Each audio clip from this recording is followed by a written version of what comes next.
infelizmente, uma derrota que nos deixa numa situação bem difícil, mas não até em questão da tabela.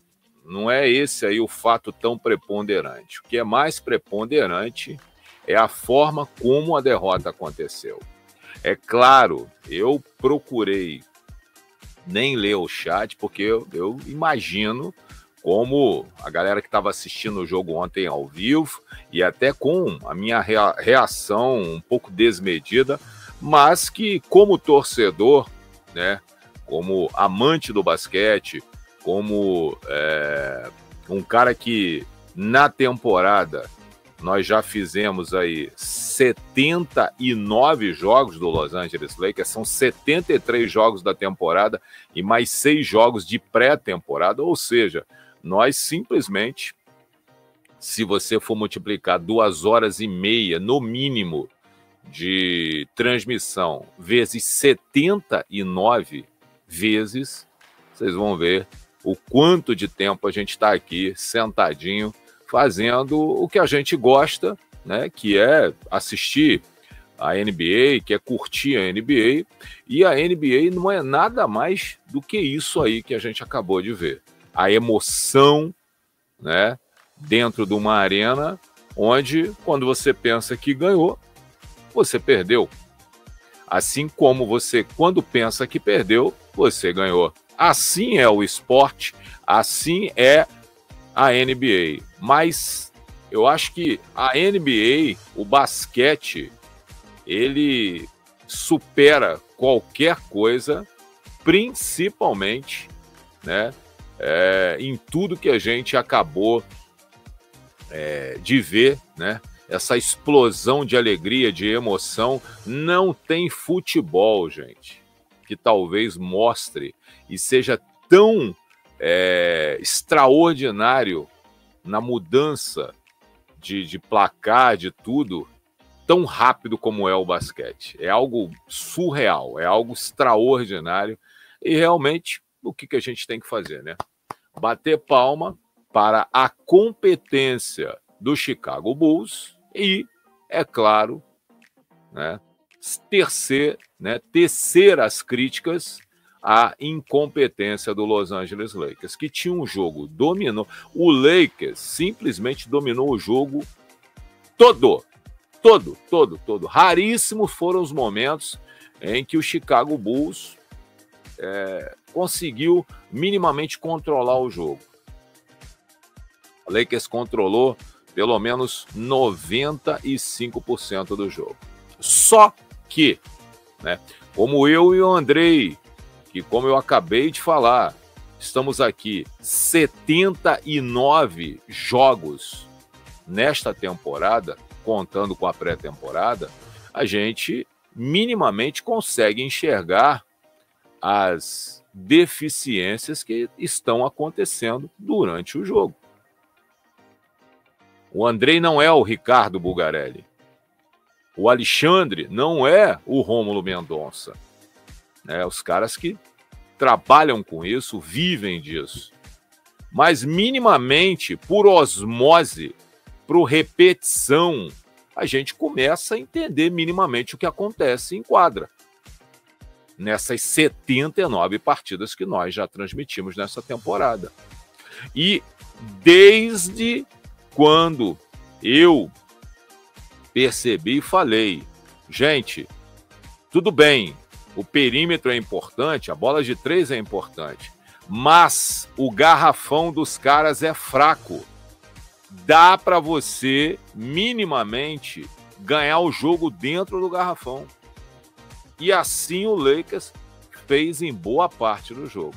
Mas em dados momentos entra aquela loucura de arremessar bolas em 4, 5, 6 segundos de ataque sem a devida necessidade. Hoje, né? Ontem, antes do jogo, tudo estava voltando ao normal. Depois do jogo, já voltamos a toda a normalidade. A nossa defesa não presta mais. LeBron, Reeves e Luka não podem jogar juntos e por aí vai. Eu já sei que tudo isso está sendo especulado porque as redes sociais estão aí. O Twitter, né, ou atual X, é uma das redes mais tóxicas que a gente pode encontrar, né, dentro aí de Instagram, desse tal de TikTok, essas coisas. Agora, o X, ele é o mais tóxico de todos. E lá você vê uma quantidade absurda de comentários, assim como eu sei que tiveram diversos comentários no pós-jogo, né, e depois que o jogo acabou, né, sobre o quanto o Lakers não presta, o Lakers não serve, o Lakers não vai ser campeão e por aí vai. Mas, contudo, todavia, entretanto, a NBA é assim. E não é de hoje que eu falo. É muito rápido. E o Lakers, principalmente, que já teve aí uns 20 back-to-backs, 20 no mínimo, eu não fiz a conta, mas está bem perto disso aí. Se não for isso, está bem perto. O Lakers, nessa quantidade de back-to-backs, né? O jogo de anteontem, o LeBron foi o herói. E no jogo de ontem, o LeBron acabou sendo o vilão. Nós entendemos muito bem que o LeBron tem 40 anos de idade, que fisicamente, quando você tem uma parada aí de 15 dias, como ele teve, o ritmo cai. E para pegar no breu, você precisa minimamente, né? Leva tempo para isso. Não é à toa que ontem ele nem poupado foi. Ele jogou. Mas, infelizmente, em alguns momentos decisivos, parece que o cansaço, né? E quando você cansa, falta oxigênio aqui. E quando falta oxigênio aqui, mesmo sendo o rei, mesmo sendo um alienígena, como ele é, né? Um gênio, é claro que aí os neurônios não funcionam muito bem. E aí o passe descabido para o Reeves naquele momento, e voltando o lance depois do jogo, a gente viu claramente que existia a viabilidade desse passe ter sido esticado ali para o Finney-Smith. Mas eu até entendo, LeBron, quem é o melhor ball handle do Lakers. Quem é o cara mais habilidoso para sair com a bola?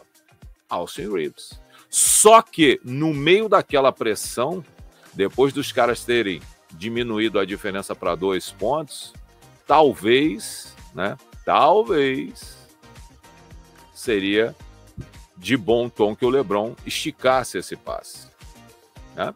E aí, com certeza, né, naquele passe ali que ele deu, se ele tivesse dado o passe não embaixo, mas talvez em cima, talvez os caras cometessem a falta no Reeves, que era o que era uma tendência de acontecer.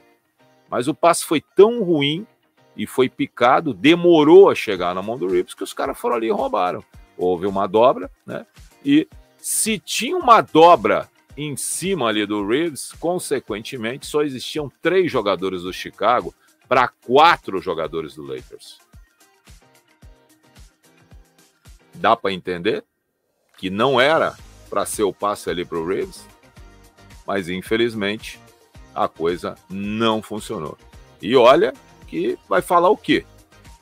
Você ia dar a bola para o melhor ball handle do time, só que não daquele jeito, não daquela forma. E acontece com o LeBron, acontece com o Reeves, acontece com o Luka, já aconteceu com o Michael Jordan, já aconteceu com o Kobe e acontece com qualquer um. Só que, infelizmente, nós que somos torcedores, nós somos racionais até um certo ponto. De repente, a irracionalidade ela bate até pelo o momento emocional de tudo que aconteceu.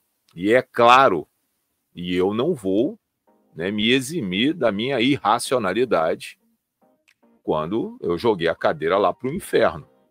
E o Andrei é mais interessante ainda, porque ele ele fica nervoso e ele começa a rir de nervoso. Ele não ri por ironia, não. É o jeito dele.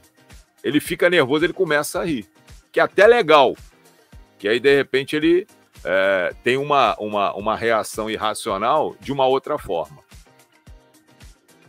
Mas, infelizmente, é uma derrota que nos dói bastante, né? E ontem eu passei boa parte da live, né? Eu e o Andrei reclamando, porra, pessoal, dá uma moral pra gente.